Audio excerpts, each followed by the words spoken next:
안녕하십니까. 공병호TV의 공병호입니다. 2019년 11월 19일 화요일 방송입니다. 잘못을 저지르지 않아야 되지만 사람은 잘못할 수 있는 존재입니다. 그때 신속하게 고치면 됩니다. 잘못을 마땅히 고쳐야 할 것을 질질 시간을 끌면서 끝까지 버티기를 고집하는 사람이 있다면 그 사람에게는 고집 혹은 고집불통이란 이름을 붙일 수 있을 것입니다. 그런데 고집에 머물지 않고 끝까지 잘못된 것을 우기거나 잘못되지 않았다고 그렇게 계속 밀어붙이면 이런 경우를 독주다, 이런 표현을 사용할 수가 있습니다. 문재인 정부를 대표하는 두 가지의 키워드를 꼽자면 당연히 고집불통과 폭주일 것입니다. 첫 번째 질문 살펴보겠습니다. 주 52시간 근무제입니다. 대선 공약이라고 해서 주 52시간 근무제를 강행한 것은 문재인 정부가 범한 최악의 실패작 가운데 하나로 손꼽을 수 있습니다. 이 제도는 산업 자체를 붕괴시키거나 산업 자체의 경쟁력 자체를 제거할 수 있을 정도의 메가톤급 패착에 해당합니다. 생산성이 낮은 나라에서 노동 투입 시간까지 급속히 감소시키게 되면 생계를 어떻게 꾸릴 수 있겠는가, 이런 근본적인 질문과 만나게 하도록 돕는 것이 바로 정부에 의한 주 52시간 근무제 강행입니다. 2020년부터 실시되는 중소기업 50인 이상 299인 이하의 주 52시간 근로제 시행을 앞두고 현장의 아우성이 빗발치고 있습니다. 마침내 이런 아우성을 반영해서 고용노동부가 보완 대책이라는 것을 내놓았습니다. 그것 또한 미봉책입니다. 계도기간을 충분히 주고 특별 연장 근로 요건을 완화하겠으니 건별로 노동부에 와서 허락을 맡아라. 관료들의 발상이 이 정도입니다. 정치인들의 발상이라는 것이 이 정도입니다. 정책이 잘못되면 그것을 왜 뜯어 고칠 생각을 하지 않는지, 이 정부의 고집불통과 독주와 폭주를 다시 한 번 더 확인할 수 있는 명백한 사례입니다. 생활인으로서, 직업인으로서 이 세상을 살면서 무엇이든 결정해서 잘못되면 고치는 것은 너무 자연스럽다는 것입니다. 그런데 왜 이 정부는 이렇게 평범한 삶의 원칙을 거부하는 것일까요? 두 번째 질문입니다. 해외 투자자들의 불평과 고언입니다. 현장의 아우성에 귀를 막더라도 글로벌 시각에서 주 52시간 근무제를 강행하는 것이 글로벌 투자은행들과 해외 투자들 눈에 어떻게 비추어지고 있는지를 살펴볼 필요가 있습니다. 그들이 펴낸 보고서는 해외 투자자들의 의사결정을 하는데 큰 영향을 미치기 때문에, 또 그리고 그들의 보고서는 궁극적으로 해외 신용평가회사가 우리를 평가하는데 큰 자료가 됩니다. 따라서 우리가 글로벌 투자은행들의 평가나 판단을 존중해야 되고 귀를 기울여야 됩니다.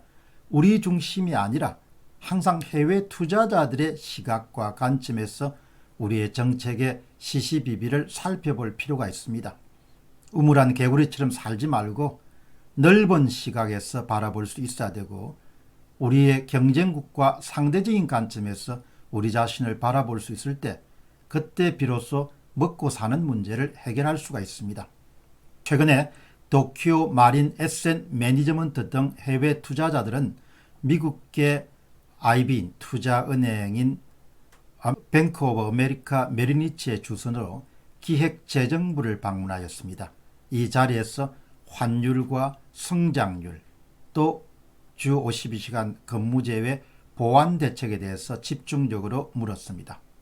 이들뿐만 아니고 해외 투자자들이 한국 정부에 묻는 단골 메뉴 가운데 하나가 바로 주 52시간 근무제입니다. 그만큼 이해하기 힘든 제도란 것이죠. 그들은 입을 모아서 이렇게 이야기합니다. 한국이 가진 자원이라고는 열심히 일하는 인적 자원뿐인데 오히려 일을 조금만 하도록 정부가 나서서 강제한 이유가 도대체 뭡니까? 이것이 바로 해외 투자자들이 정부에 묻고 싶은 그런 질문입니다.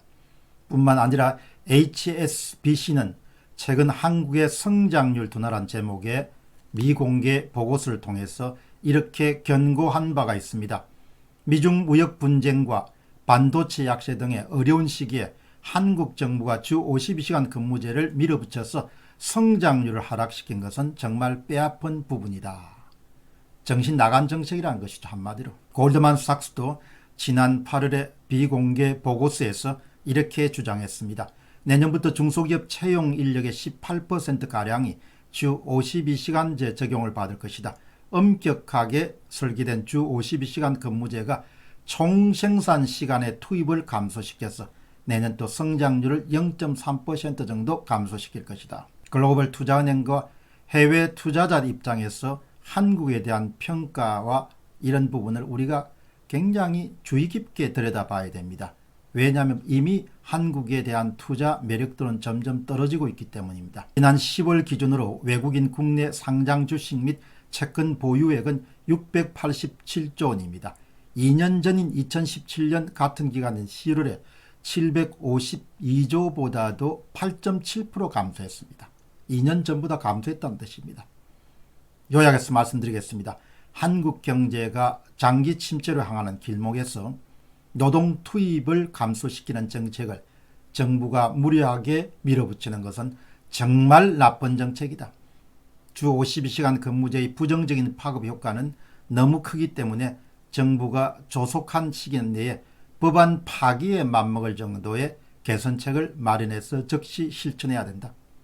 한국 기업들의 손발을 묶어서 더 이상 경쟁국과 대등한 관계에서 경쟁할 수 없도록 이렇게 자해적인 정책을 정부가 더 이상 실행할 수는 안 될 것이다.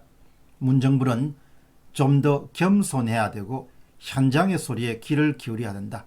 잘못된 정책 고집과 정책 폭주로 이 나라에 더 이상 해악을 끼치지 않도록 노력해야 될 것이다. 공병호TV의 공병호입니다. 감사합니다.